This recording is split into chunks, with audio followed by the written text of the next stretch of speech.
Assalamualaikum warahmatullahi wabarakatuh. Selamat siang yang terhormat Bapak Catur Nugroho, Eskom Emkom, selaku dosen pengampu mata kuliah ICT Literasi Universitas Siber Asia. Baik Bapak, izinkan kami dari kelompok 10 untuk memaparkan hasil tugas proyek ICT Literasi. Topik yang kami angkat sangat relevan dengan kondisi saat ini, yaitu dari literasi ke investasi, milenial, Gen Z, dan transformasi digital SBN Retail. Sebelum memasuki inti pembahasan, izinkan kami untuk memperkenalkan diri. Kami dari kelompok 10 yang beranggotakan 4 anggota. Yang pertama ada Bella Aisyah Ayu Aprilia. Selanjutnya ada Hasto Prabowo Santosa. Selanjutnya ada saya sendiri, Raisa Maulida. Dan yang terakhir ada Yulia Asria Setiawati. Baik, rekan-rekan sekalian, kita akan memasuki fenomena apa yang menjadi latar belakang dari penelitian kami. Kita hidup di era sekarang di mana smartphone bukan hanya sebagai alat komunikasi, tetapi juga dompet digital, bahkan bisa digunakan sebagai platform investasi. Milenial dan Gen Z tumbuh sebagai generasi yang sangat dekat dengan teknologi internet, smartphone, e-banking, dan dompet digital, serta aplikasi fintech. Poin penting yang menjelaskan fenomena ini ada 4. Yang pertama, akses investasi tidak lagi bergantung kepada bank konvensional. Kedua, proses pembelian instrumen keuangan dapat dilakukan secara real-time. Ketiga, keamanan transaksi semakin baik berkat sistem verifikasi digital. Dan yang terakhir, kesadaran masyarakat untuk mulai berinvestasi semakin meningkat. Namun, dari latar belakang dan fenomena ini, kemudahan akses belum berbanding lurus dengan minat investasi, terutama pada SBN retail. Mari kita lanjutkan. Walaupun platform fintech sudah banyak dan menyediakan fitur pembelian SBN retail, pada kenyataannya banyak milenial dan Gen Z yang masih merasa takut serta ragu untuk berinvestasi. Literasi keuangan yang rendah membuat investasi dianggap ribet. Dan sebagian besar mereka hanya menabung saja, tidak mau mengembangkan aset mereka. Padahal, SBN retail memiliki karakteristik yang aman, resmi, dan dijamin negara, sehingga sangat cocok untuk investor pemula. Nah, masalah inti dari penelitian kami adalah kemudahan teknologi tidak berbanding lurus dengan peningkatan investasi, yang mana kita perlu melakukan riset yang mendalam untuk mengetahui penyebab dan solusinya. Selanjutnya ada rumusan gap penelitian, di mana terdapat jarak atau perbedaan antara kondisi ideal dan fakta lapangan, di mana saat ini kondisi idealnya akses digital mempermudah investasi. Tetapi fakta di lapangan, partisipasi investasi SBN retail masih rendah.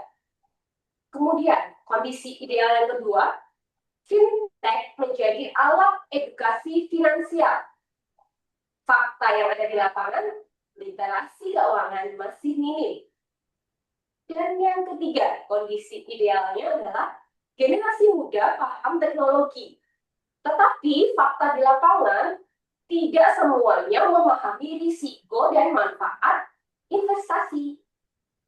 Artinya, teknologi tersedia, namun edukasi belum menyentuh kebutuhan generasi muda secara efektif. Inilah alasan penelitian ini dilakukan.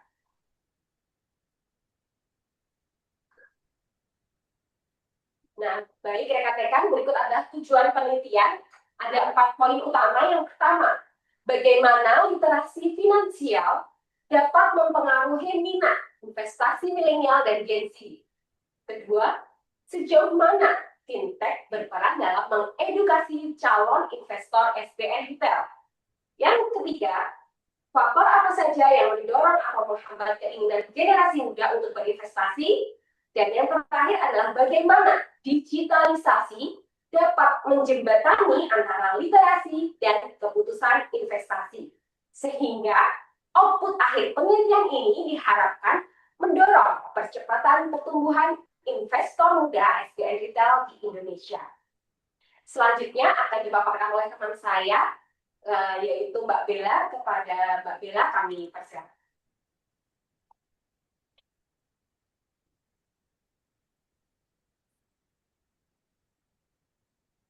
Baik, terima kasih Mbak Raisa. Saya Bella, izin memaparkan terkait tinjauan utama dari kelompok kami.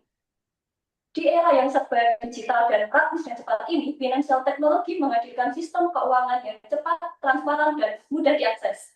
Melalui aplikasi seperti Bibit, Bareksa, teknologi investasi, serta mobile banking, masyarakat dapat memperoleh banyak kemudahan, di antaranya membeli SPN retail tanpa perlu antri ke bank, melihat kupon imbal hasil secara berkala, mengajak return kapan saja, serta melakukan pembayaran secara digital. Tentu saja generasi muda menyukai hal-hal yang praktis dan serba cepat ini. Namun, pada kenyataannya, kemudian ini tidak serta-merta membuat seseorang itu ingin berinvestasi. Nah, inilah dia perlu peran kunci dari literasi keuangan. Nah, apa itu literasi keuangan? Literasi keuangan adalah kemampuan memahami cara mengelola uang, risiko, serta menentukan instrumen investasi yang tepat. Tanpa pemahaman dasar ini, seorang investor pemula tentu akan rentan melakukan kesalahan. Di antaranya, mereka takut rugi. Mereka cenderung menarik dana saat pasar turun. Lalu ikut-ikutan tren atau FOMO tanpa memahami produk investasi itu sendiri. Lalu mereka cenderung salah memilih investasi yang tidak sesuai dengan profil risikonya.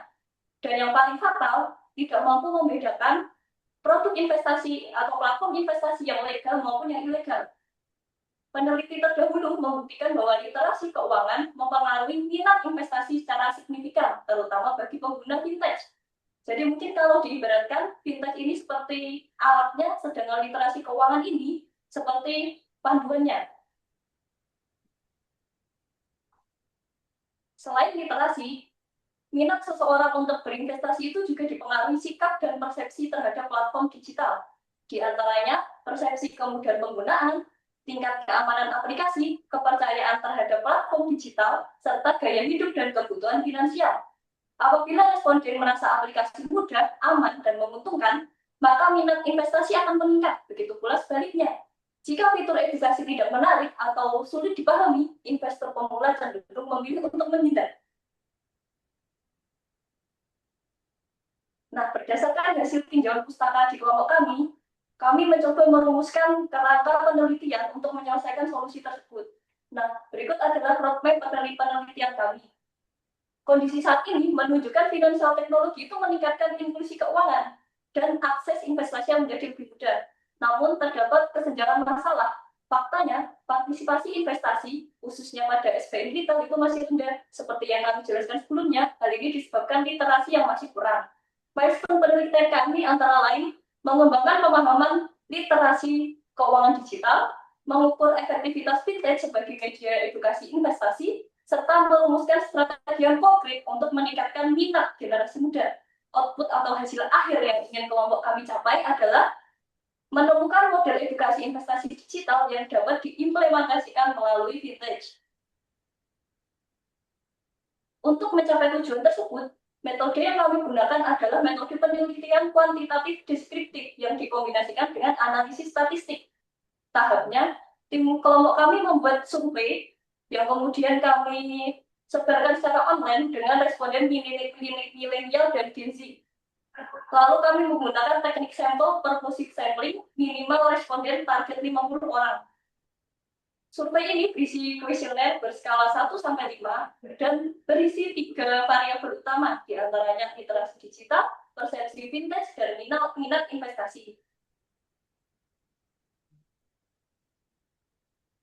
Nah, untuk selanjutnya, hasil survei kami akan dijelaskan oleh rekan kami kepada Mas Dasto.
Terkait jenis kelamin, komposisi responden kami berdasarkan jenis kelamin menunjukkan bahwa 21 responden atau sekitar 38,18% adalah laki-laki, sedangkan 34% responden atau sekitar 61,82 adalah perempuan. Proporsi responden ini perempuan lebih dominan dalam penelitian ini. Selanjutnya terkait pendidikan ini kita terdapat dua jenis responden yaitu dengan pendidikan diploma dan sarjana, di mana sebagian besar responden memiliki tingkat pendidikan diploma yaitu sebesar 40 responden atau 72,73%. Sementara itu 15 responden sisanya atau sekitar 27,27% memiliki tingkat pendidikan strata 1. Mayoritas responden ini memiliki latar pendidikan vokasional atau terapan yang dapat mempengaruhi pemahaman terhadap instrumen investasi digital maupun konvensional.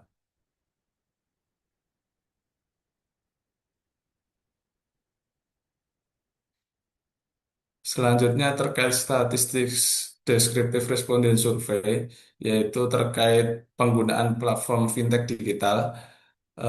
Dari 55 responden, sebanyak 40 responden atau sebesar 72,73% menyatakan mengetahui platform fintech.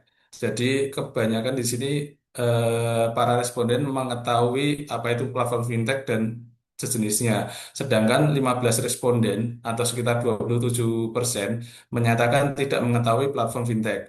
Nah, tingkat pengetahuan platform fintech yang tinggi ini menunjukkan bahwa sebagian besar responden sudah cukup familiar dengan layanan keuangan digital, sehingga relevan untuk dianalisis hubungannya dengan minat berinvestasi pada SPN retail. Selanjutnya, terkait pembelian SPN retail, dari total responden, sebagian besar responden belum pernah membeli SPN retail, yaitu sebanyak 34 responden atau sekitar 61%. Sementara itu, 21 responden lainnya atau sekitar 38% menyatakan pernah melakukan pembelian SPN retail. Walaupun sebagian besar responden sudah mengetahui platform fintech seperti yang dijelaskan sebelumnya, minat aktual terhadap SPN retail masih relatif lebih rendah dibandingkan dengan tingkat pengetahuan platform fintech secara umum. Oke, next.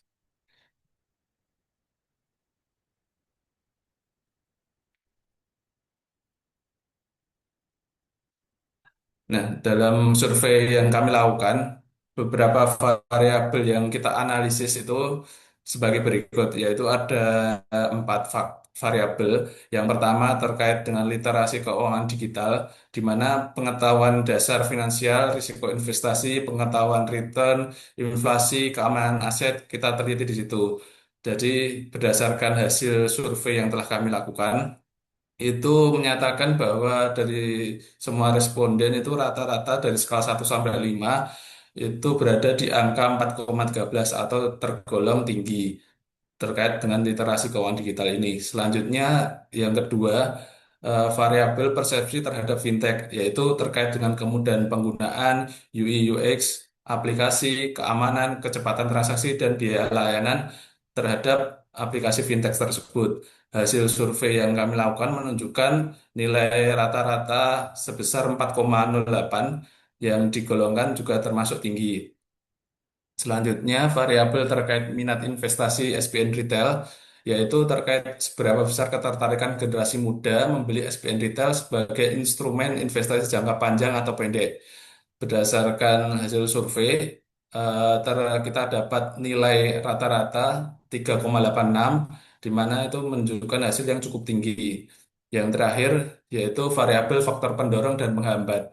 Faktor pendorong dan penghambat ini adalah motivasi atau semacam keuntungan dalam berinvestasi, lalu kemudahan untuk memantau investasi, selanjutnya dibandingkan dengan kendala atau terkait kurang pemahaman para responden atau ketakutan para responden, itu kita teliti di faktor pendorong dan faktor penghambat. Hasil survei yang kami dapatkan terkait faktor pendorong, kita mendapatkan rata-rata sebesar 4,05 atau tergolong tinggi, dan faktor penghambat dengan nilai 2,97 yang dapat dinyatakan rendah. Baik, selanjutnya.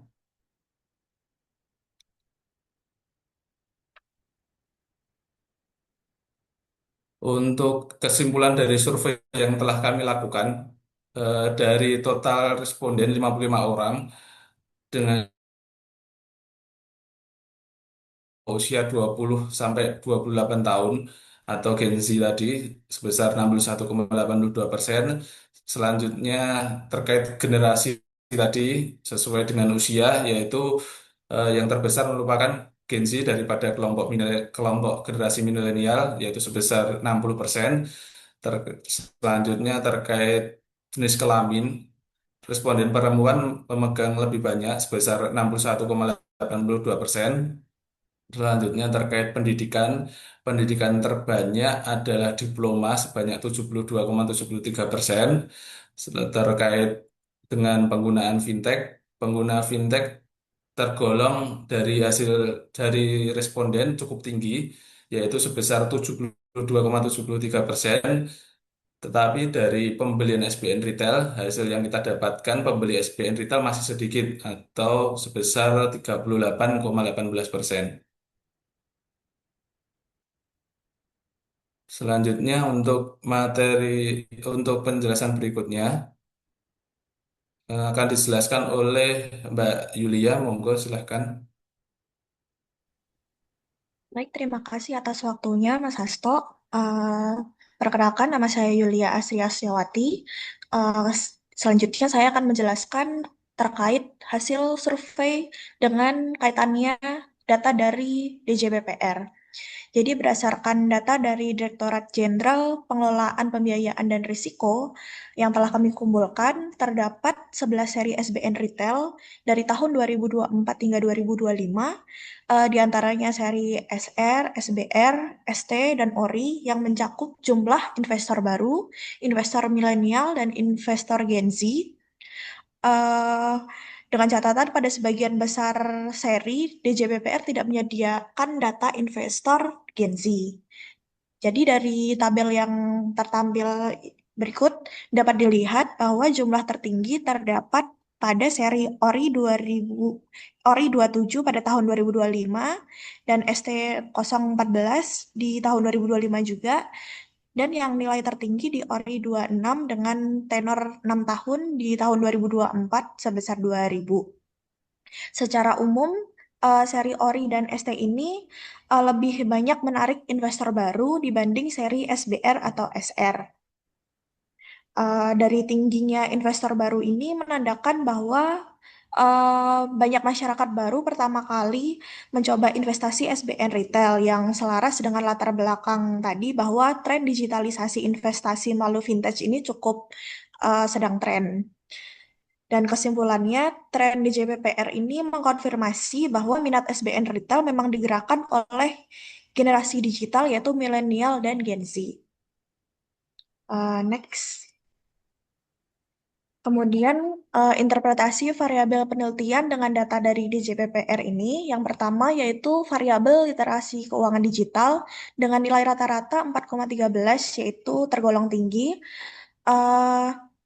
Kaitannya dengan data DJPPR tadi, generasi milenial dan Gen Z yang mendominasi investor SBN retail secara nasional memiliki karakteristik melek teknologi dan keuangan digital.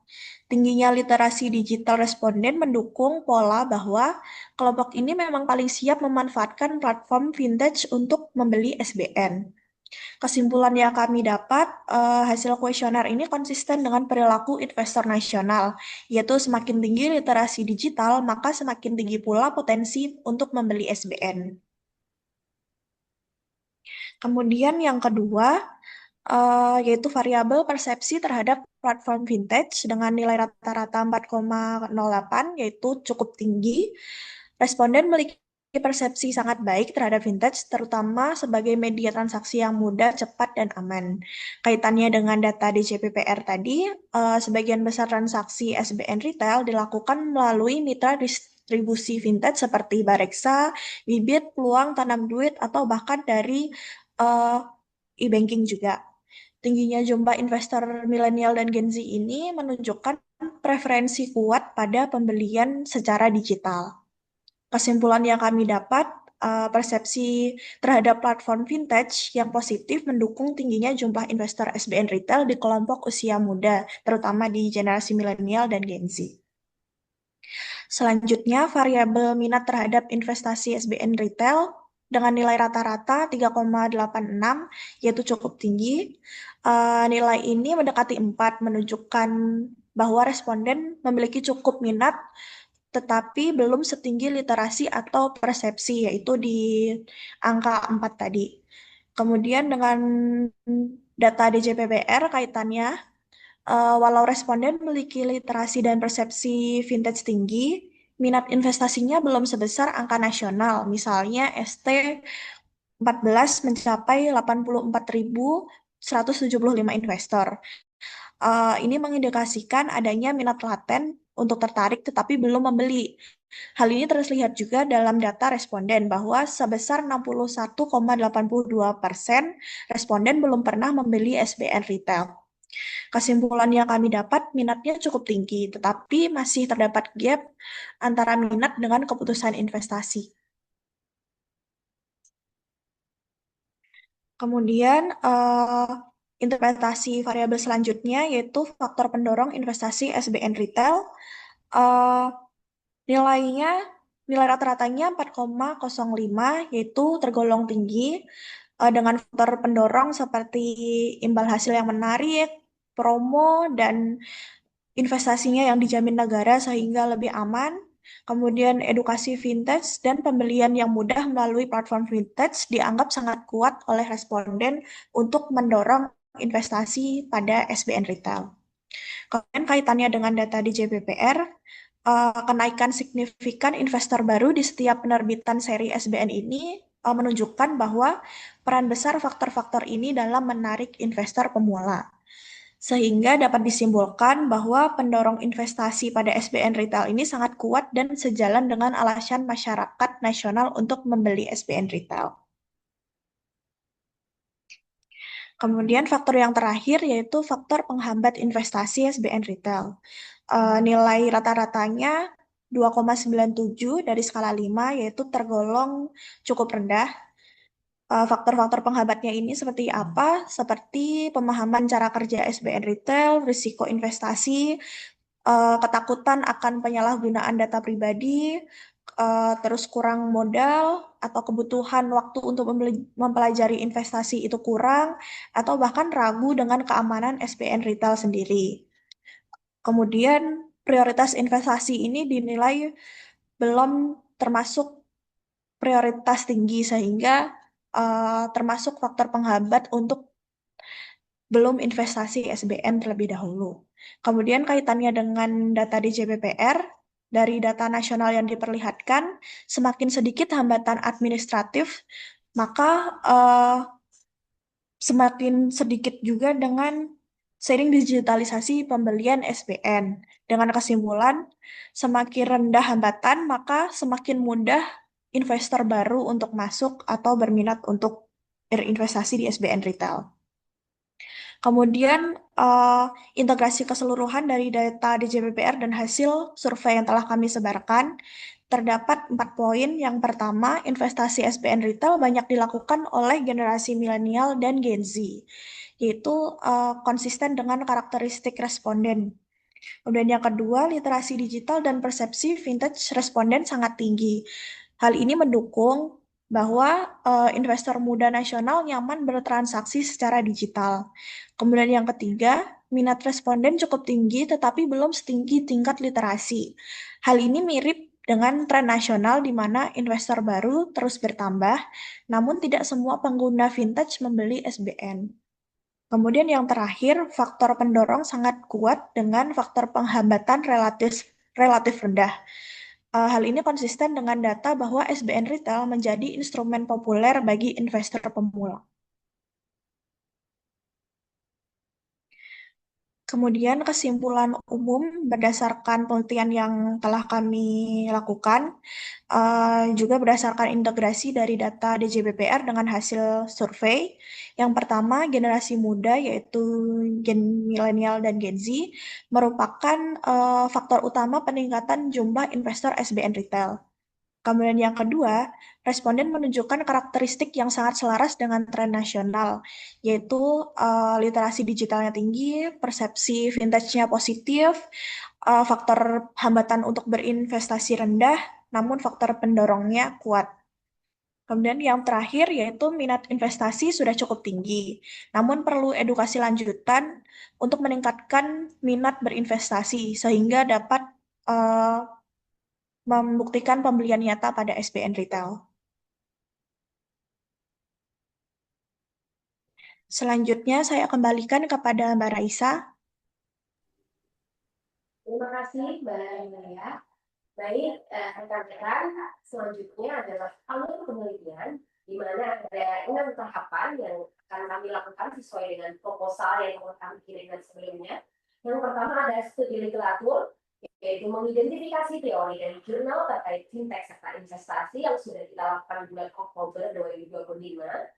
Kemudian penyusunan kuesioner melalui Microsoft Form yang sudah kami sebarkan pada bulan November 2025. Yang ketiga adalah pengumpulan kuesioner minimal 50 responden milenial dan Gen Z. Telah terkumpul 55 responden sudah terlaksana di bulan Desember 2025. Selanjutnya pengolahan data, statistik deskriptif, korelasi, dan regresi telah terlaksana di bulan Desember 2025. Dan langkah kelima ada penyusunan laporan mengenai artikel, presentasi, dan infografis edukasi yang rencananya akan dilakukan di bulan Januari 2026. Serta yang terakhir adalah publikasi, yaitu berupa forum group discussion atau upload jurnal ke website dan kampus sekitar bulan Februari 2026.